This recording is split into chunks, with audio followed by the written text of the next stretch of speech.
Assalamualaikum warahmatullahi wabarakatuh. Kita jumpa lagi di perkuliahan makroekonomika. Kali ini kita akan membahas pertemuan yang kedua tentang pengukuran output dan pendapatan nasional. Materi ini saya bagi menjadi dua bagian dan kini kita membahas bagian yang pertama. Bahasan pada bagian pertama akan mencakup soal pengertian produk domestik bruto, baik barang dan jasa akhir maupun barang dan jasa antara. Juga perhitungan PDB, terutama untuk pendekatan pengeluaran.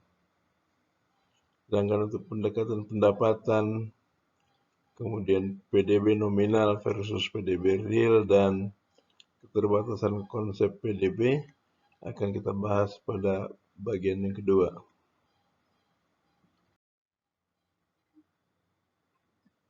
Produk domestik bruto adalah total nilai pasar dari semua barang dan jasa yang diproduksi dalam periode waktu tertentu oleh faktor produksi yang terdapat dalam suatu negara.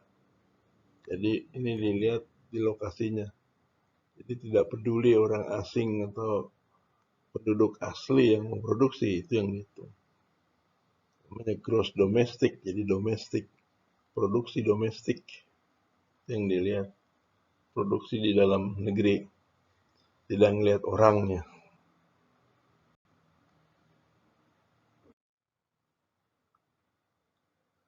Pengertian tentang barang dan jasa akhir dan barang dan jasa antara. Barang dan jasa akhir adalah barang dan jasa untuk penggunaan akhir, yaitu untuk konsumsi atau ekspor. Sedangkan barang dan jasa yang diproduksi oleh perusahaan dan diproses lebih lanjut oleh perusahaan lain itu adalah barang antara. Jadi di dalam gross domestic product yang dihitung itu adalah barang dan jasa akhir. Misalnya roti, itu kalau barang dan jasa antaranya kan tepungnya nggak dihitung. Tepung untuk bikin roti itu intermediate goods, itu nggak dihitung.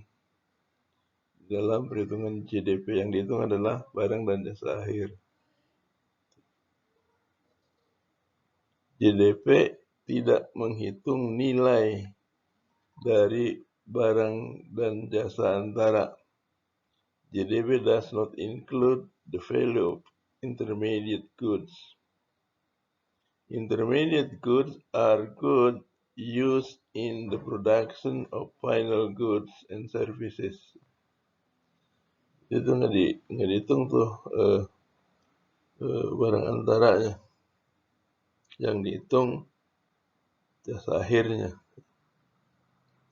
Barang dan jasa akhir, nilai barang dan jasa akhir.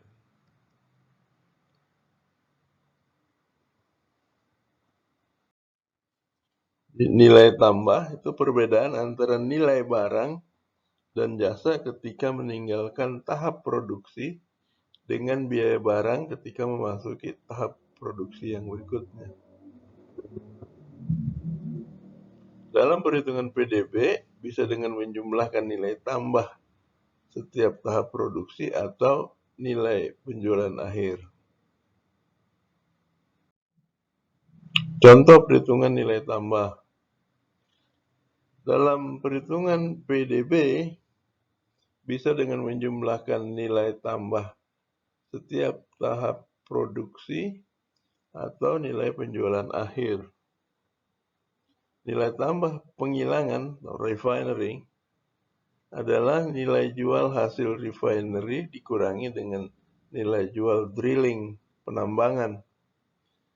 Nilai tambah pengangkutan itu nilai jual pada saat diangkut dikurangi dengan nilai jual drillingnya. Nilai jual refinery. Sedangkan nilai tambah pengangkutan itu adalah nilai jual atau value of sale dari pengangkutan dikurangi nilai jual dari refinery. Kalau kita lihat di sini, nilai tambah itu adalah nilai jual dari penambangan oil drilling ditambah nilai tambah refinery, shipping, dan retail sale. Kalau kita lihat di sini, $3 ditambah $1 itu yang dihitung di dalam PDB. Di mana yang $1 itu terdiri dari 30 sen nilai tambah refining, 30 sen nilai tambah shipping, dan 40 sen nilai tambah retail. Yang tidak dihitung dalam PDB itu adalah semua transaksi di mana barang dan jasa berpindah tetapi tidak dihasilkan barang dan jasa. Yaitu di sini tidak ada nilai tambah dari barang dan jasa, itu nggak dihitung. Transfer itu tidak dihitung dalam PDB. Jadi PDB itu mengukur output total yang dihasilkan oleh faktor produksi yang terdapat dalam suatu negara. Output yang diproduksi oleh penduduk suatu negara itu diukurnya dengan PNB, Produk Nasional Bruto, atau GNP, Gross National Product. Jadi kalau yang PDB itu mengukur produksi yang ada di satu negara. Siapapun orangnya nggak dilihat tuh, orang asing, orang penduduk asli itu nggak dilihat. Tetapi kalau PNB itu mengukur produksi yang dihasilkan oleh warga negara. Dia ada di dalam negeri maupun ada di dalam negeri, itu bedanya. Perhitungan PDB. PDB dapat dihitung dengan dua cara. Cara yang pertama dengan pendekatan pengeluaran. Metode perhitungan PDB yang mengukur jumlah total yang dibelanjakan pada barang akhir pada periode waktu tertentu. Pendekatan pendapatan. Metode perhitungan PDB yang mengukur pendapatan dari upah, sewa, bunga, dan keuntungan yang diterima oleh semua faktor produksi dalam memproduksi barang akhir. Jadi ini faktor produksinya itu tenaga kerja, menerima upah, pemilik modal termasuk pemilik lahan, itu menerima sewa, pemilik uang itu menerima bunga, dan pengusaha menerima keuntungan. Pendekatan pengeluaran. Kategori pengeluaran itu ada pengeluaran konsumsi, yaitu belanja rumah tangga untuk barang-barang konsumsi. Kemudian investasi, belanja perusahaan dan rumah tangga juga sih. Untuk modal baru, misalnya pabrik, peralatan, pergudangan, dan bangunan residensial baru. Itu masuk investasi. Kemudian konsumsi dan investasi pemerintah. Government consumption and the gross investment. Itu konsumsi dan investasi pemerintah itu juga masuk ke pengeluaran. Kemudian yang terakhir itu net ekspor. Net ekspor itu adalah selisih antara ekspor dikurangi impor. Jadi belanja luar negeri, ekspor dikurangi impor. Sehingga menurut pendekatan pengeluaran, GDP itu adalah konsumsi ditambah investasi, ditambah pengeluaran pemerintah, ditambah ekspor bersih, atau net ekspor. Ekspor dikurangi impor. Contoh komponen PDB, pendekatan pengeluaran. Ini contoh komponen PDB 2002 di USA. The personal consumption expenditure $7.000 $303.7 billion, sebanyak 69,9%. Itu terdiri dari durable goods, bahan-bahan tahan lama, non-durable goods, bahan yang habis pakai, dan jasa. Kemudian ada gross private domestic investment, itu $1.543.2 billion atau 14,8%. Terdiri dari non-residensial, residensial, dan perubahan di dalam inventories. Kemudian government consumption and gross investment itu 18,9%, baik pengeluaran pemerintah federal, pemerintah pusat maupun pemerintah daerah, negara bagian, dan pemerintah lokal. Kemudian net ekspor dikurangi impor itu minus 4,1%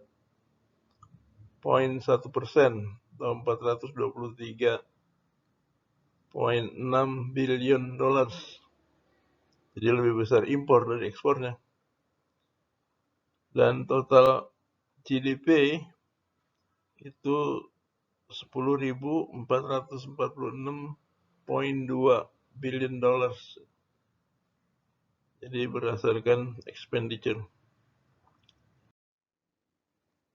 Demikian telah dijelaskan tentang perhitungan PDB menggunakan pendekatan pengeluaran dengan contoh PDB USA tahun 2002. Pendekatan pengeluaran ini juga biasa digunakan untuk memprediksi pendapatan seseorang yang tidak berpenghasilan tetap. Jadi dengan asumsi bahwa pengeluaran itu sama dengan penghasilannya, maka itu bisa didekati dengan pendekatan pengeluaran. Berapa pengeluarannya? Itu besarnya pengeluaran itu dianggap sama dengan besarnya pendapatan. Nah, untuk pemahaman selanjutnya, saudara boleh surfing PDB Indonesia beberapa tahun terakhir, lalu pilihlah satu tahun tertentu untuk mendeskripsikan bagaimana PDB Indonesia pada tahun itu. Selanjutnya, pada bagian 2 akan dibahas perhitungan PDB menggunakan pendekatan pendapatan.